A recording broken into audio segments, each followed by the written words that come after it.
Good morning पिलामाने। आज आम कौन पढ़ा? व्याकरण पढ़ा, माध्यमिक हिंदी व्याकरण। तुम दशम बहीर ना हूँ माध्यमिक हिंदी व्याकरण, तो ताहार फर्स्ट चैप्टर पढ़ा। ता पूर्व तुम मान गोटे इम्पोर्टेंट कथा कहवाक चाहिए। तमें माने सबु बेले निज उपरे विश्वास कर। If you believe in yourself anything is possible. जे जे तुम मैंने विश्वास करन कि मु करी परिबी, ताहले सेटा कौन तुमको बाधा दबा। से सब बड़े विश्वास रख कि मु शिखी पारिबी, मु करी पारिबी। अच्छा, आज हमें गोटे चैप्टर देखिए। फर्स्ट चैप्टर व्याकरण अवश्य पढ़ें। इसमें क्या क्या मुख्य बातें हैं उसे देखेंगे। तो देखो ध्यान से, व्याकरण का सही उपयोग। फर्स्ट अध्याय में है कि व्याकरण के अवश्य पढ़ें और उसका सही उपयोग क्या है।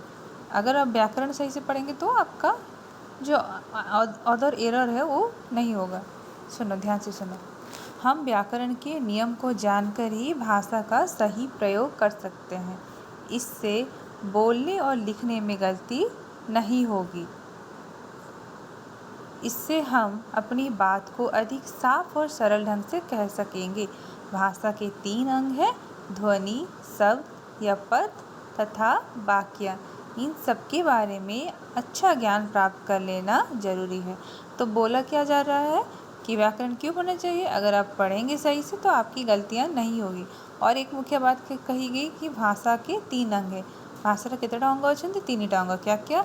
एक है ध्वनि, दूसरा है शब्द या पद, दूसरा क्या है? तीसरा है वाक्य। ध्वनि फास्ट कौन वर्ण आसे, तापर नहीं कि आम शब्द गठन करूँ।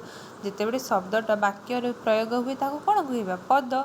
फिर पूरा तापर पद सब मिसिक पूरा वाक्य गठन करिवो। तो भाषा कौन से भी भाषा हो तार 3टा अंग अच्छा, एटा मन रखिवो। उसके बाद देखें, हर ध्वनि का उच्चारण कैसे और कहाँ से होता है यह ठीक ठीक जान लें, ताकि उसका उच्चारण आप शुद्ध रूप से कर सकें। जैसे कि बच्चों, आप सबको पता है कि स्वर वर्ण अच्छी, व्यंजन वर्ण अच्छी। तो स्वर वर्ण में कितने वर्ण हैं उसको भी आपको पता होगा।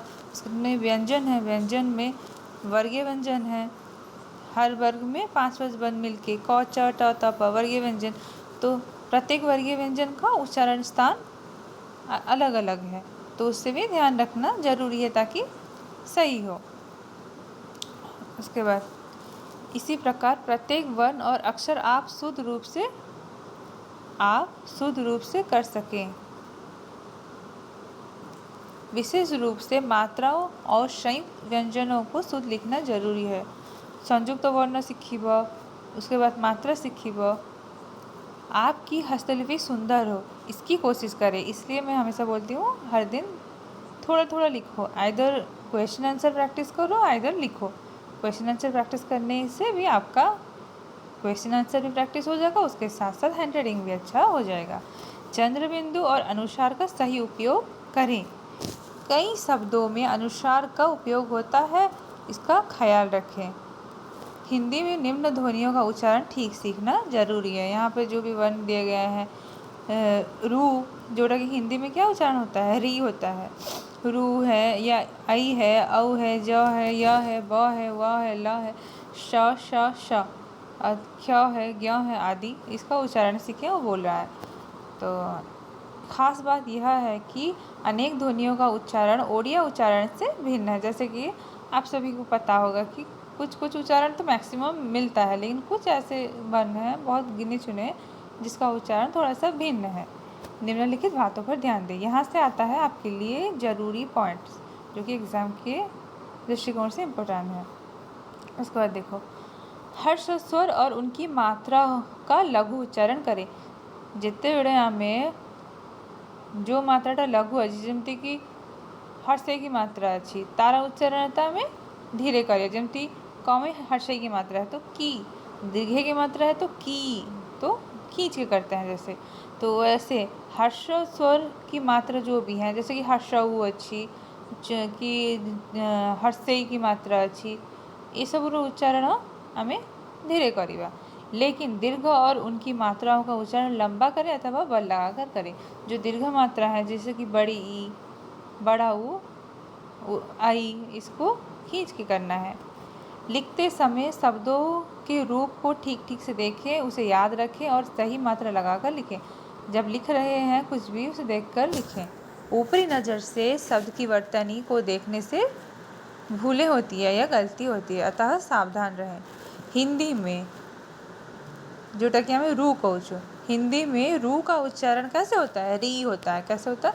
तो हम रू नहीं बोल के क्या बोलते हैं? री बोलते हैं। आपके एग्जाम में भी पढ़ता है कि रू ऐसे पढ़ा होगा या इसको बोलेगा, ऑप्शन में दिया होगा रू का उच्चारण कैसे होता है। र में छोटी की मात्रा, र में बड़ी की मात्रा, र में छोटा ऊ, र में बड़ा ऊ। आपको क्या करना है? र में छोटी की मात्रा री जैसा होता है, रू का उच्चारण री जैसा होता है। ओडिया में क्या होता है? र में हर्षों की मात्रा रू जैसा होता है। आई और औ का उच्चारण मूल स्वर की तरह ही होता है, आई और औ की तरह संयुक्त स्वर की तरह नहीं। जो आई और औ का उच्चारण है वो मूल स्वर की तरह ही उच्चारित होता है। हिंदी में ज और य दो ध्वनियाँ हैं। हिंदी में ज भी एक वर्ण है, य भी एक वर्ण है। इनका उच्चारण सीखें। ओडिया की तरह हिंदी में एक और य ध्वनि नहीं है। ओडिया में क्या है? ज और ओडिया में हिंदी में दो ही ध्वनियाँ हैं। क्या? एक है ज और य, इसे याद रखना। उसके बाद में हिंदी में कहाँ ब और कहाँ व का प्रयोग होगा वह देख लें। व्यवहार करते समय सावधानी रखें। हम कंफ्यूज होते हैं कहाँ पर ब होगा, कहाँ पर व होगा, उसे लिखते समय देखें। जब आप बुक पढ़ रहे हैं या हस्तलिपि लिख रहे हैं उस समय देखें। हिंदी में ओडिया वाली ड़ ध्वनि नहीं है। आम ओडिया रे ड़ अच्छी, हिंदी में वो नहीं है। उसके बदले में क्या यूज होता है? ल यूज होता है। ऐसे ही ध्यान रखना, ये इम्पोर्टेंट है। जैसे कि हिंदी क्षेत्र के जो बच्चे होते हैं उनके वो नहीं बोल पाते, वो सब ल ही बोलते हैं, ड़ नहीं बोल सकते क्योंकि हिंदी में ड़ ध्वनि नहीं है।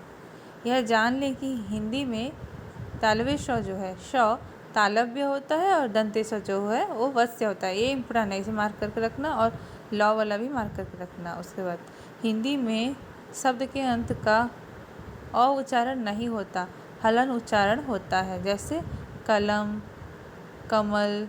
हिंदी में शब्द के अंत का अ उच्चारण नहीं होता। जैसे कि ओडिया में क्या हम बोलते हैं राम, किंतु हिंदी में क्या कहेंगे उस जगह? हम बोलते हैं राम, तो अंत का जो अ है हिंदी में उच्चारित नहीं होता, उसके बदले में क्या होता है? हलन उच्चारित होता है। प्रत्येक भाषा का अपना एक लहजा होता है। यह शब्द और वाक्य दोनों स्तरों पर होता है। ଯେତିକି ପ୍ରତ୍ୟେକ ଭାଷା मतलब ଯେତିକି ଦୁନିଆରେ ଭାଷା ଅଛନ୍ତି, ଭାଷା ବହୁତ ଅଛନ୍ତି। 3000ରୁ ଅଧିକ ଭାषा एग्जिस्ट କରୁଛି ये दुनिया रे, माने हमारी पृथ्वी पर।